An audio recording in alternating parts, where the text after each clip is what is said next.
Oops. People in the car, you're in danger. So you can see what you can do here. You can, oh no, big trouble. Now, I do want to point something out that doesn't apply to the games so much. Oh, now once again, YouTube, lots of examples of how to do this. Let's do a model of, let's get a model from something called the 3D warehouse. And this is hugely valuable if you don't want to have to build models for stuff. Let's say we were interested in the International Space Station. So all these models, now notice there's 10 pages of them with about 10 per page. People have volunteered their time to draw these models. So you click on the model and it says download the model into, hopefully it's not too big. I picked a bad one, sorry. Let's go back to, let's try this one. That's even worse. Anyway, while that's going, I'm going to talk. So what happens is people all over the world are doing drawings of three-dimensional objects, including people and astronauts and who knows what. And you can download these things and make them part of your model, and they're all done to scale. So if you are interested in drawing airplanes and you want an airport to put your airplanes on, you can download, virtually every airport in the world has been modeled in SketchUp. So we'll wait a couple more seconds. One thing I will say is you see Earth in the background here.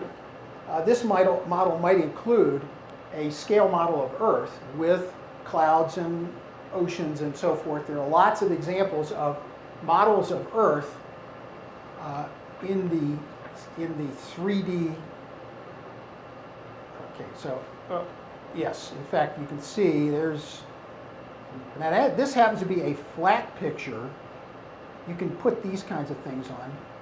A flat picture of Earth. Ooh. But now here's our model of the space station.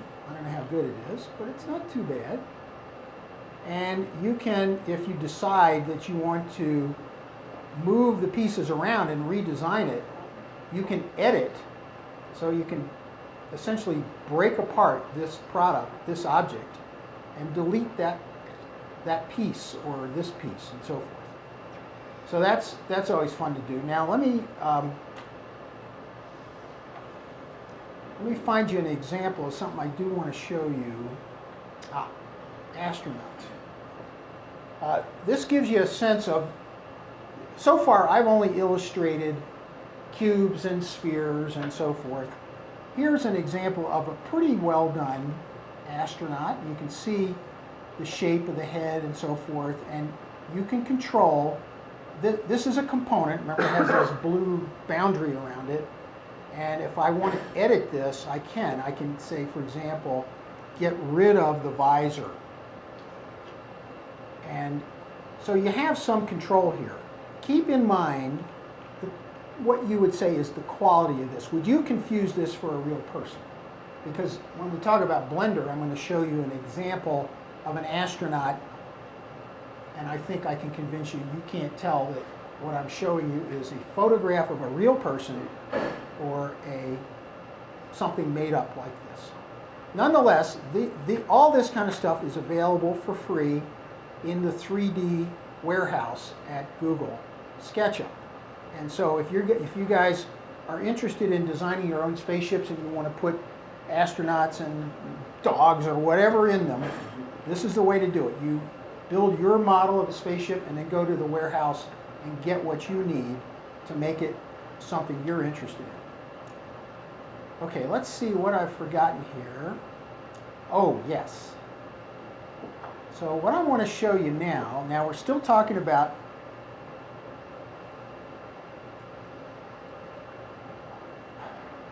fighting the battle every day here with the computer. Indigo produces a thing called a rendering engine, and it works with SketchUp and many other 3D modeling tools.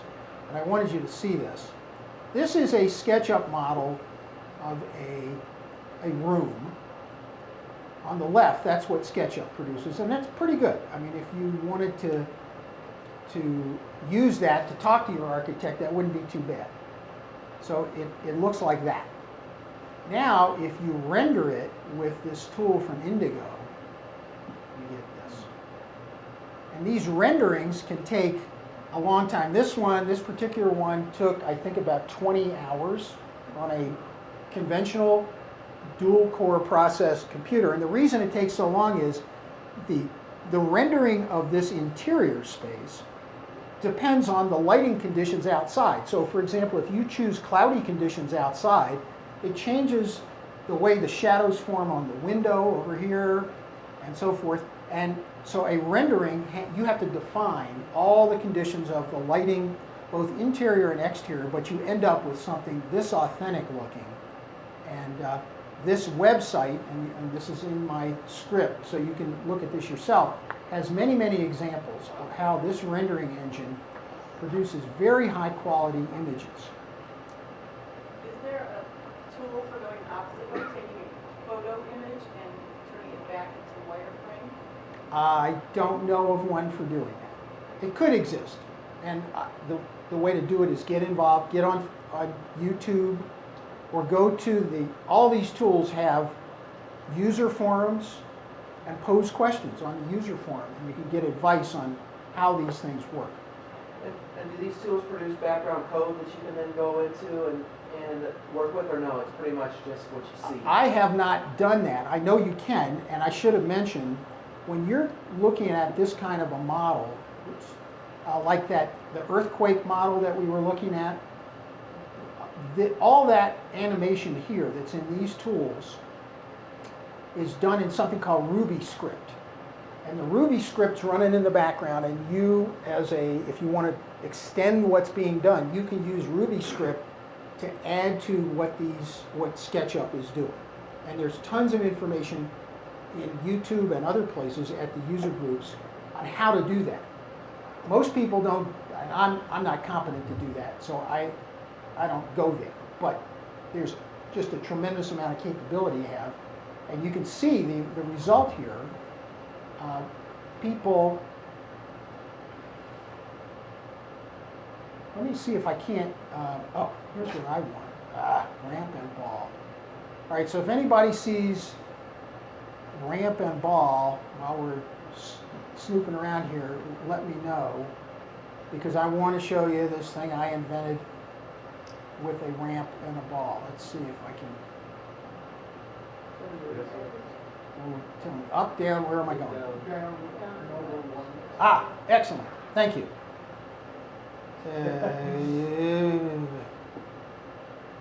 Oh, that's the SKB. Well, Still to the left. The same road Down. Down. there it is. It's so tiny. Yeah, so SketchUp saves a couple of different file types. All right, so you think you can see where we're going here. So I've added 2 of these immovable planes, and then I use tools that a beginner SketchUp artist will quickly be able to master that produces this kind of shape. And when we run this, it takes it a second to get started. The red ball, whoop, get out of the way. Red ball goes into action. And I did this with my grandson, who's 10, and he said, well, let's put this brick wall up and make sure it's nice and stable unless something hits it, which it just did. And then you see we got this stick down here that's,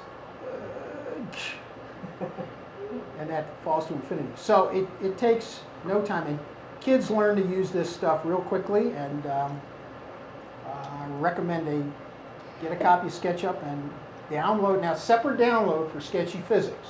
Emil.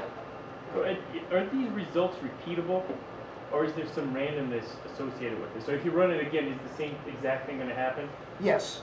Okay. So now we're going to move to Blender and see a whole different situation. Because in Blender I can control, it has random number generators for doing things. Okay. So and this is all I wanted to tell you about SketchUp. So we'll say goodbye to the astronaut guys, and let's look at our animation script here real quick. I think we did most of what I wanted to do there. So now, we're gradually getting more sophisticated. So I got about 20 minutes. So Blender, let me tell you about Blender history. Blender was a commercial product for doing animation, 3D representation, and making animated films. And before we're done today, I'm going to show you an animated film that, to me, is about at the same level of sophistication of things that you see from Pixar. Blender, much more sophisticated. Blender is sort of as complicated as French. There's just no end of sophistication and layers and layers of complexity. This, as I say, this was a commercial product. The company went out of business, and there are thousands of users who were in an uproar. So the Blender people said, we will give you the code, and you, the community, can maintain it. And they've been maintaining this for maybe 10 years or so as a open source product. This is based on Python, is the language that creates Blender. And Blender has many of the same features that we've been talking about, except I have lots more control. So here's a Blender workspace. Just for fun, let's start by, whoops,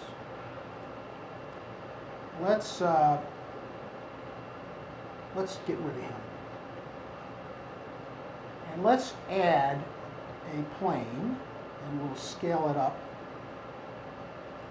And then we're going to add a cube, because I want you to see the difference between this, the way this interacts. You know what I think I want to do? Do you think we can go to a higher screen resolution? Yeah, I think so. All right, so, because I realize now I won't be able to see all my tools if we leave it on this. What screen setting are we on? Ah, good. Yeah. So, hang on, we'll be fine here in a second. And Turn the lights up? no, I think we're going to be all right. So here's what we've done. Remember in SketchUp I had a plane that wasn't going to move, and then I had a cube, and it had a little bit of elasticity. It bounced a little bit when it hit the cube. So what I'm going to do now is, squeeze over here. I got to get to the physics button. See all these buttons? Behind all these buttons there are hundreds of buttons. This is why I say this is like French. There's just no end of the level of sophistication you can add. So right now I've selected this plane, and we're going to say add collision. That means I can control all these features of how this surface reacts when something hits it. And I'm going to declare that this guy is what's called a soft body. And then I've got to make something move here. This is it. I can't quite reach it.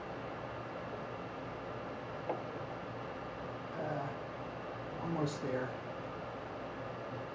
I want this thing to start. Let's see if I can do it this way. Oh, and that's a mistake I always make. I got to undo that. See, so this guy is more elastic. So let's stop this, and we're going to play around with some of these other things. Now we're going to go to soft bodies, and we're going to so I should tell you that every vertex here in Blender has springs and dampers, so you can control those things. That is, all the physics is controllable by playing with these buttons here, and so you can have various bending mode, flexibility, and so forth. So let's do this again. Whoop. Okay, here we go. So now I made it a little stiffer, and this time, let me go back. This time I'm going to rotate this a little bit to prove, whoops, to prove to you that this thing is, what is, come on, folks. So I'm just going to rotate the thing. Now let's run it again. And you can see all the vertices know where they are and how they're interacting. Oh, see, then the plane is a little flexible. So eventually this object kind of settles in to the plane and rolls over the edge and disappears. So here we have a tool in Blender where you can control all the dynamics in a very sophisticated way. Now, I've got a little time. I want to show you something I find really fascinating. Let's see if I can do it. We're going to do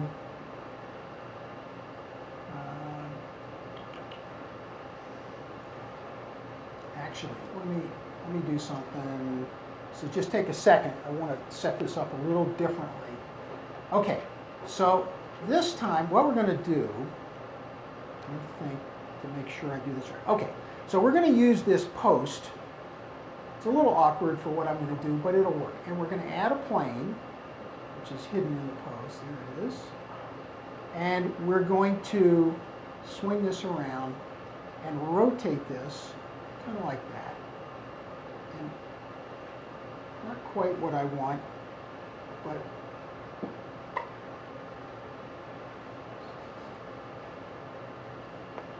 and let's do, oops, make it a little longer. I don't like this plane. We're going to get rid of it. I'm going to start over, add a plane. And this plane is kind of close to the post. You see that? And now what we're going to do is go into mesh mode. Now here we can do something we can't do in SketchUp. So in mesh mode, I can actually subdivide this plane by clicking on a button, and we get this more segmentation in the plane. So now we have the plane appears the same, but it's been subdivided a number of times.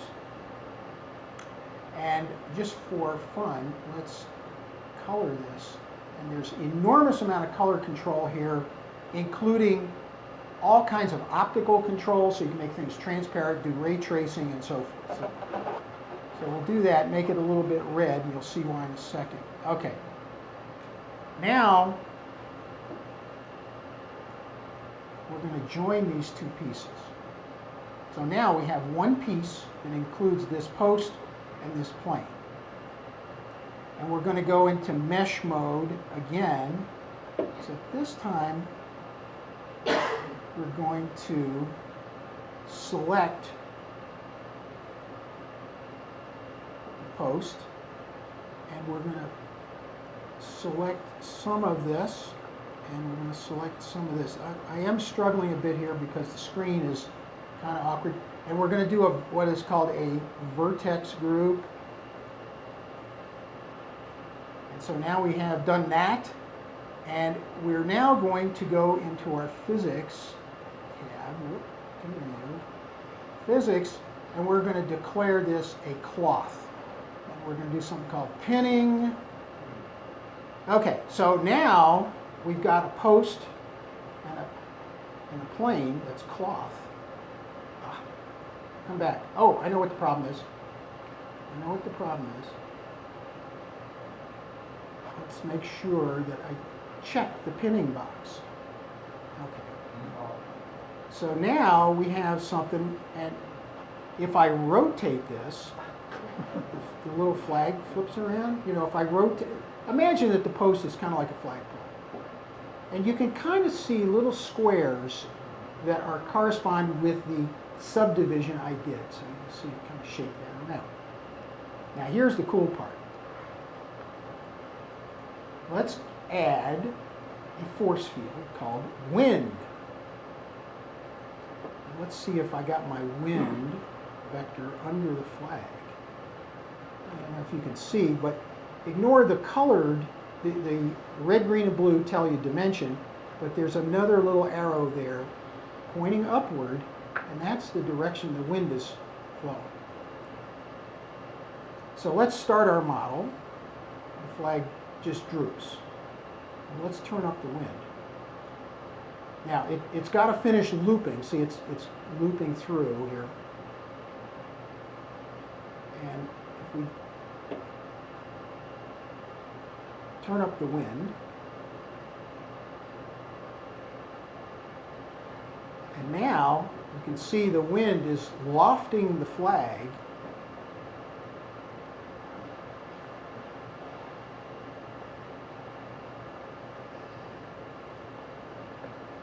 And the really interesting thing, I mean, the level of sophistication here is such that you can actually put an image on the flag, embed an image, say, take a flat picture of the flag of the United States, put it on this plane before you start the animation, and the elements of the flag will follow the mesh of the cloth, and you get the flapping breeze. Now, I can still do rotation.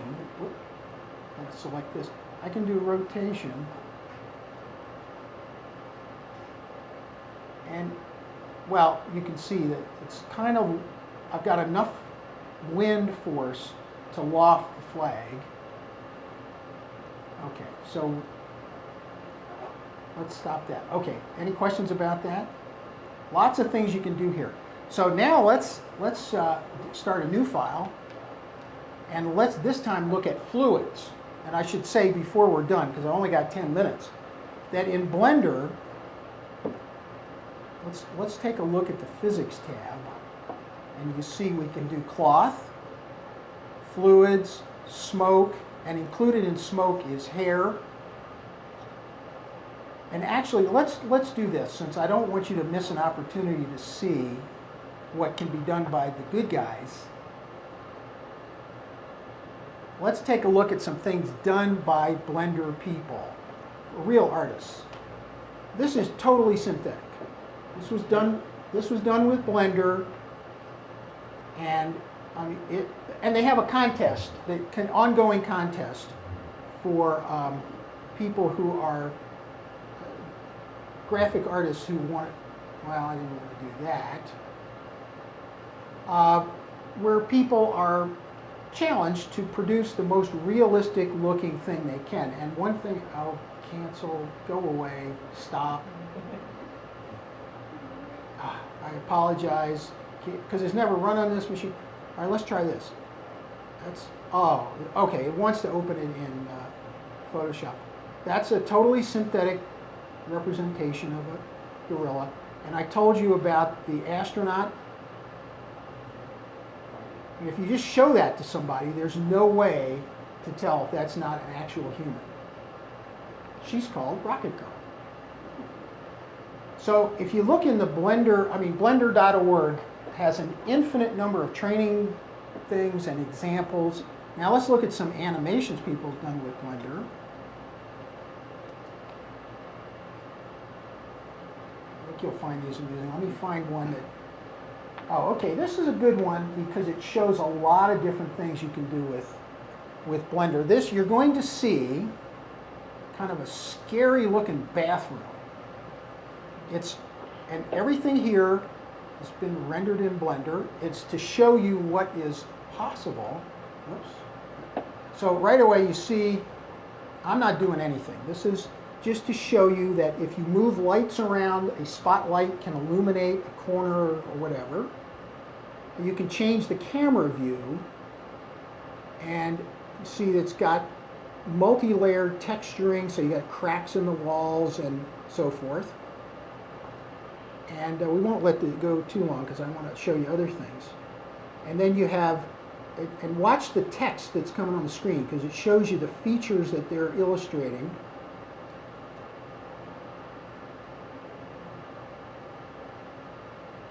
Oh, rubber duckies flying around.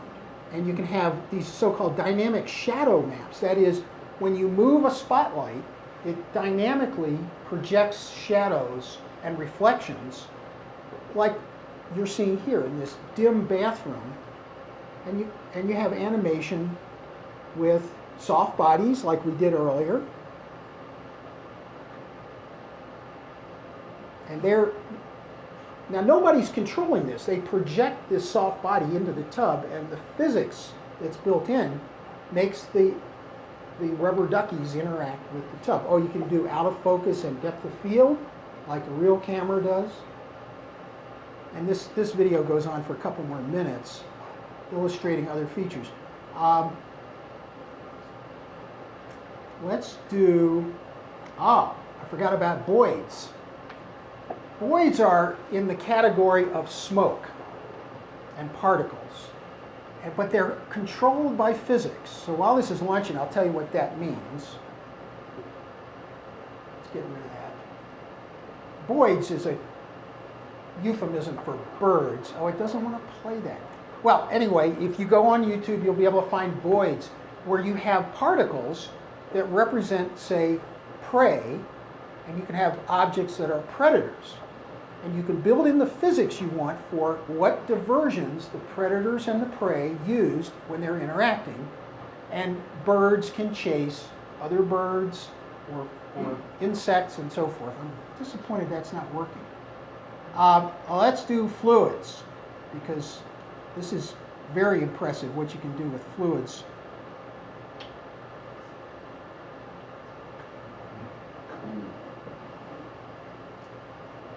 And this is actually, let me stop this and just make a comment. This is a combination of things. This is pretty easy to learn. If anybody wants to learn how to do fluids, just call me. We can do it in 10 minutes. Basically, you have a container. You can see everything happens inside of a rectangular container. And you can put obstacles in the container, and you put your fluids in the container. And then you get this. So you can see and this is all physics-based interaction. All the particles have energy and momentum. There's an obstacle that they put in the tank first, and then the tank is filling. This one's I really like this one. But I got to show you this one is a award-winning in a competition. Strawberries and milk. And it looks, to me, pretty authentic. And it's not hard. The guy who did this has a tutorial on how to do it, and it takes about 20 minutes to build something like this. There's just so much capability in Blender that you can do. Now, I'm getting dangerously close to running out of time, so I hope I've enticed you with Blender. Now, let's go down to MakerBot.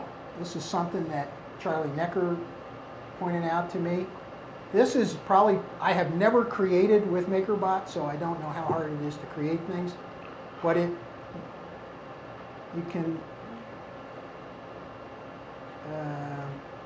oh, wait a minute, MakerBot. Oh, I know what this is sort of caps off everything we're doing. This is a video from CBS News, and you're not going to hear any sound because I got that off. This is a machine you can buy for under $1,000. Look on CBS News for MakerBot. They did an article on this. And if you design something in Blender or SketchUp, there are software tools that are used to drive this kind of extrusion tool. We have these at Ball, and they cost $25,000 or $30,000.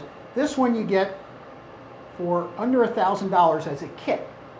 You put it together. It has robotic motors and an interface and so forth. You hook it to your computer. Well, you can see it in the background here. And I don't know what he's doing. He's going to have okay. They're showing an example of something that a guy designed on his laptop. There's the MakerBot, and it's like a glue gun. It just goes back and forth, squeezing out plastic. And eventually, you can build things with your MakerBot. So there it is, moving that platform around.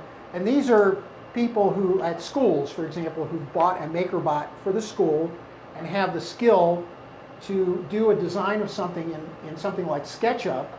You get the tool that SketchUp is available for SketchUp for creating the commands that control the MakerBot, and you can make stuff from your own designs. So this is what Charlie turned me on to, is SodaPlay, which is very amusing. I don't know how to use it yet. So you can pick one of these models, and when you launch it, it puts a little piece of software in your computer. It takes a few seconds. And eventually we'll see, and this is a Java-based tool, as you can see. And within a few seconds, we'll see this little machine that Marcus, whoever he is, Marcus with many R's